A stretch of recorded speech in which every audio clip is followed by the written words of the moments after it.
کہ ہم تو یہ سوچتے رہتے ہیں کہ بھائی بہت عمر پڑی ہے اور ابھی فرض کرو ہم جوان ہیں، پھر جناب ادھیڑ عمر میں آئیں گے، پھر بوڑھاپا ہوگا، پھر عمر کو پہنچیں گے، پھر کہیں جا کے مرنے کا مرحلہ آئے گا، اس کے بعد پھر آخرت ہوگی. تو اس کو ہم بہت دور سمجھتے ہیں آخرت کو، اور چونکہ دور سمجھتے ہیں لہذا غفلت میں مبتلا ہو کر زندگی گزارتے رہتے ہیں. بابر بعیش کو اس کے عالم دوبارہ نیز. یہ شیطان یہ سبق پڑھاتا ہے کہ ابھی تو بہت تیری عمر پڑی ہے، ابھی تجھے اتنا متقی پرہیزگار ہونے کی کیا ضرورت ہے، ابھی تو اللہ والا بنے گا، پہلے اپنا دنیا کی زندگی کا سامان تو ٹھیک ٹھاک کر لے، اس میں عیش کی زندگی گزار لے. موت تو دور کی بات ہے، اور موت کے بعد پھر دوبارہ زندہ ہونا، دوبارہ زندہ ہونے کے بعد آخرت کی زندگی آنا، اس میں حساب و کتاب ہونا اور پل صراط ہونا اور اللہ تعالیٰ کے سامنے پیشی ہونا، لمبا کام ہے. تو بہت دور سمجھتا ہے انسان آخرت کو. قرآن کہتا ہے وہ کل ہے. قرآن اس کو تعبیر کر رہا ہے آخرت کو کہ کل کے لیے کیا تیاری کی ہے.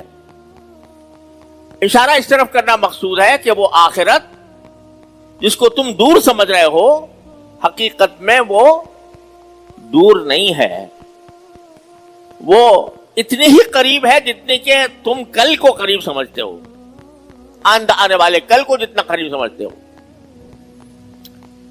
کیوں؟ دو وجہ سے. ایک وجہ یہ کہ کچھ پتا ہے کہ تمہیں اگلا سانس بھی آئے گا کہ نہیں آئے گا،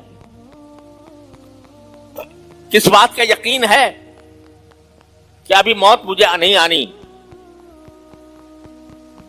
دیکھتے ہو آنکھوں سے کہ بیٹھے بیٹھے انسان دنیا سے چل دیتا ہے. کتنے واقعات تمہارے آنکھوں کے سامنے آتے ہیں. ابھی پچھلے ہفتے میں کئی واقعات ایسے ہمارے سامنے آئے. نوجوان آدمی اور کوئی تکلیف نہیں، کوئی بیماری نہیں، لیکن اچانک دل کا حملہ ہوا، ختم ہو گیا. تو ایک تو اس لیے اس کو دور نہ سمجھو، اس لیے کہ وہ کسی بھی وقت آ سکتی ہے. کسی کے پاس کوئی گارنٹی نہیں ہے کہ کب اس کی موت آ جائے گی اور کب وہ آخرت کے عالم میں پہنچ جائے گا. ایک وجہ تو یہ. دوسری وجہ یہ ہے کہ اگر تمہاری عمر 100 سال ہو جائے، 150 سال ہو جائے، تب بھی جب آخرت میں پہنچو گے تو قرآن کہتا ہے تمہیں ایسا محسوس ہوگا کَأَلَّمْ يَلْبَثُوا إِلَّا سَاعَةً مِّن نَّهَارٍ. اور دوسری جگہ پر فرمایا عشیۃً أَوْ ضُحَاهَا، یعنی وہاں جانے کے بعد تمہیں ساری اپنی زندگی، دنیا کی ساری زندگی ایسا لگے گا جیسے 1 گھنٹے میں گزر، 1 ساعت میں گزر گئی، جیسے ایک صبح تھی یا ایک شام تھی، بس اس سے زیادہ تمہیں معلوم نہیں ہوگی. تم جس چیز کو دور سمجھ رہے ہو وہ حقیقت میں دور نہیں ہے، کسی بھی وقت آ سکتی ہے، اور جب آئے گی تو پتہ لگے گا کہ وہ چند لمحوں کا کھیل تھا. يَرَوْنَهُ بَعِيدًا وَنَرَاهُ قَرِيبًا. قرآن کہتا ہے لوگ اس کو دور سمجھتے ہیں، ہم جانتے ہیں کہ وہ قریب ہے. لہذا جب قرآن یہ کہہ رہا ہے کل کے لیے تیاری کرو،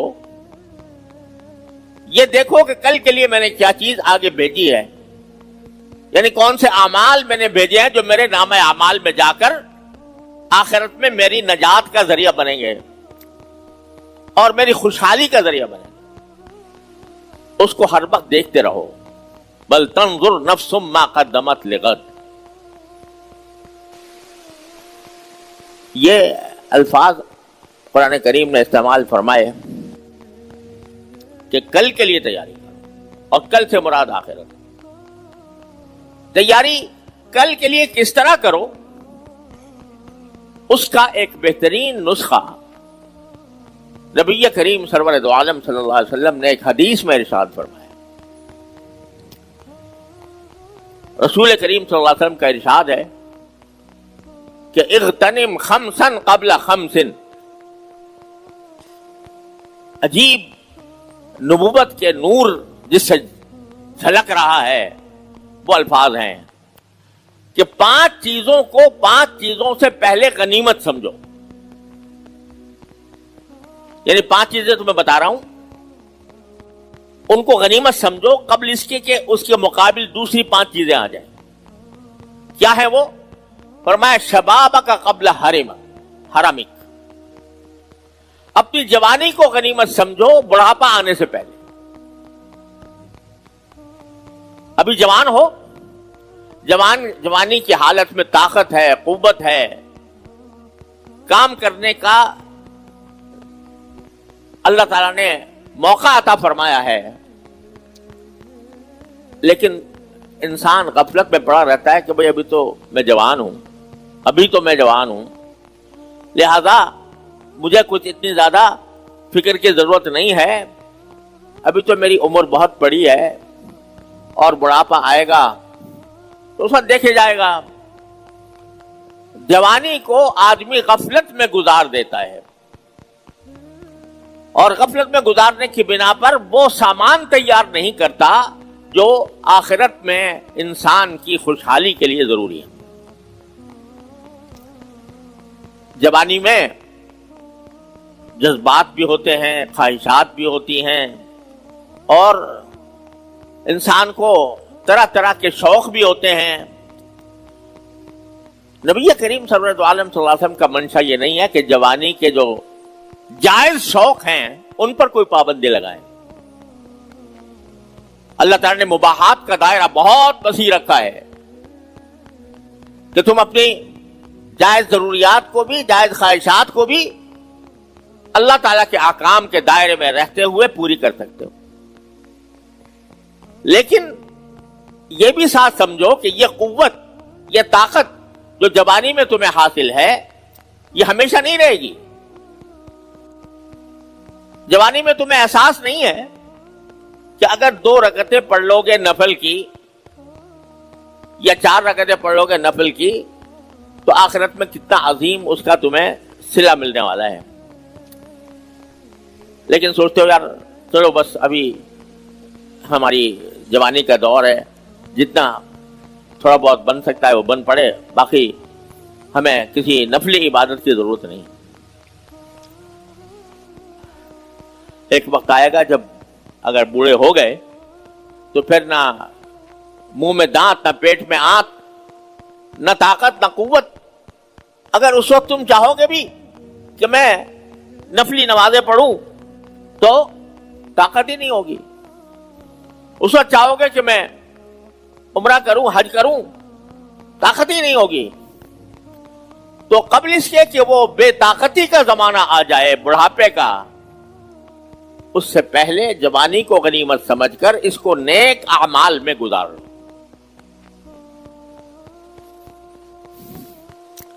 اگر نماز کے پابند نہیں ہو, نماز کے پابند ہو جاؤ. اگر جماعت کے پابند نہیں ہو, جماعت کے پابند ہو جاؤ. اگر اللہ تبارک و تعالیٰ کے حکم کی اطاعت میں روزے نہیں رکھتے, اس کی روزے کی کے احکام کو نظر انداز کرتے ہو, تو جوانی کی طاقت سے اس روزے کا فریضہ ادا کرو. زکوٰۃ فرض ہے تو زکوٰۃ ابھی ادا کر دو قبل اس کے کہ بڑھاپے کا وقت آ جائے, اور جب اس وقت فکر ہو کہ میں دنیا سے جانے والا ہوں, میرے ذمہ اتنی زکوٰۃ واجب ہے, اس کا حساب کیسے لگاؤں اور کس طرح دوں. حج فرض ہے اور یہ دماغ میں بیٹھا ہوا ہے کہ میں جوان ہوں, ابھی جوانی میں کیا کرنا ہے, ذرا اور عمر گزر جائے, فلاں فلاں کام کر لوں تو پھر حج کروں گا. ارے بھائی پتہ نہیں جس وقت تم حج کرنے کا ارادہ کر رہے ہو اس وقت تک جیو گے کہ نہیں جیو.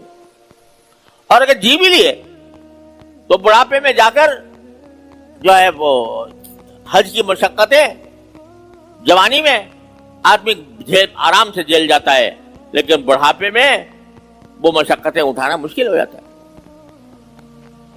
تو رسول کریم صلی اللہ علیہ وسلم فرما رہے ہیں کہ جوانی کو غنیمت سمجھو بڑھاپے سے پہلے. جب بڑھاپا آ جائے گا تو اگر اللہ تعالی کی عبادت کرنا بھی چاہو گے تو تمہارے اندر طاقت نہیں ہوگی. اس وقت اللہ نے تمہیں طاقت دے رکھی ہے، اس طاقت کو استعمال کرو، اللہ تعالیٰ کی اطاعت میں استعمال کرو. جتنے نیک کام ہیں ان نیک کاموں کے اندر اپنی جوانی کی طاقت کو استعمال کرو، خود بھی عمل کرنے میں، دوسروں کو عمل کرانے میں، دوسروں کو دین کی دعوت دینے میں، اس میں استعمال کرو. اپنے اوقات کو اس مصرف پر لگاؤ، اور ایسا لگاؤ گے تو یہ ہے تیاری جس کو قرآن کہہ رہا ہے کہ تم نے کل کے لیے آگے کیا بھیجا. تو ایک تو یہ فرمایا کہ جوانی کی کو غنیمت سمجھو بڑھاپے سے پہلے. دوسرا فرمایا بصحت قبل سقمک، اپنے صحت کو غنیمت سمجھو بیماری سے پہلے. اگر صحت مند ہو، کوئی بیماری نہیں ہے الحمدللہ، تو اللہ تعالیٰ کا شکر ادا کرو اور اس صحت کو استعمال کرو اللہ تعالیٰ کے مرضیات میں، ان کاموں میں جو اللہ تعالیٰ کو راضی کرنے والے ہوں، ان کاموں میں جو تمہارے لیے آخرت میں کام آئیں، جو تمہارے نام اعمال کو وزنی کریں، اور جس کے نتیجے میں اللہ تبارک و تعالیٰ تمہیں جنت الفردوس تک پہنچائے. صحت کو اس کام میں استعمال کرو قبل اس کے کہ بیماری آ جائے. قبل سقم، بیماری آ گئی تو آدمی اگر کچھ عمل کرنا بھی چاہے بیماری کے اندر تو کرنے سے معذور ہو جائے گا، نہیں کر سکے گا. اور فرمایا اس کے بعد کہ غنا کا قبل فقرک. آج اگر تمہارے پاس کچھ مال دولت ہے، اس کو غنیمت سمجھو قبل اس کے کہ تم محتاجی کا شکار بن جاؤ. آج اللہ تعالیٰ نے پیسہ دیا ہوا ہے اور اطمینان کی زندگی گزر رہی ہے، کسی کے سامنے ہاتھ پھیلانے کی الحمدللہ حاجت نہیں. تو اس کیفیت کو غنیمت سمجھو قبل اس کے کہ اچانک کوئی ایسی حالت آ جائے کہ جس میں دولت ہاتھ سے نکل جائے. ابھی دولت ہے یا پیسہ ہے، اس پیسے کو اللہ کی رضا کے مطابق صحیح مصرف پہ استعمال کر لو. جو حقوق اللہ تعالیٰ نے تمہاری دولت کے اوپر عائد کیے ہیں، تمہارے اپنے نفس کا، تمہاری بیوی بچوں کا، تمہارے اہل و عیال کا، وہ حق ادا کرو. اور ساتھ ساتھ اس کو اللہ تعالیٰ نے مال کے اندر ان لوگوں کا بھی حق رکھا ہے جن کے پاس وہ دولت نہیں ہے. وفی اموالہم حق معلوم للسائل والمحروم، مسلمانوں کے مال میں حق ہوتا ہے. یہ تمہارا احسان نہیں ہے اگر کسی غریب آدمی کی مدد کر رہے ہو، تمہارا احسان نہیں ہے، اس کا حق ہے تمہارے مال کے اندر. وفی اموالہم حق للسائل والمحروم، مومنوں کے مال میں حق ہوتا ہے حاجت مند لوگوں کا. تو جب پیسہ ہے تو پیسہ اپنے ذمے جو حقوق ہیں اللہ تعالیٰ نے عائد فرمائے ہیں ان حقوق کو ادا کرنے میں صرف کرو. ایسا نہ کرو کہ پیسہ دیا ہے اللہ میاں نے تو اس کو گلچھرے اڑانے میں صرف کر دو، اس میں عیاشی میں صرف کر دو. آپ نے دیکھا ہوگا کہ دنیا کے امیر ترین لوگ، بڑا پیسہ تھا، ایک ڈوبا ہوا جہاز دیکھنے کے لیے سفر کرنا شروع کر دیا، کروڑوں اربوں اس پر خرچ کر دیے، اب پھر وہاں تک پہنچ بھی نہیں سکے، انتقال ہو گیا، وہیں مر گئے. تو پیسہ اللہ نے دیا ہے تو اس پیسے کو غنیمت سمجھو کہ اللہ کی نعمت ہے، میں اس پر شکر ادا کروں، اس کو اپنے ذمے جو حقوق ہیں ان کو ادا کرنے میں استعمال کروں.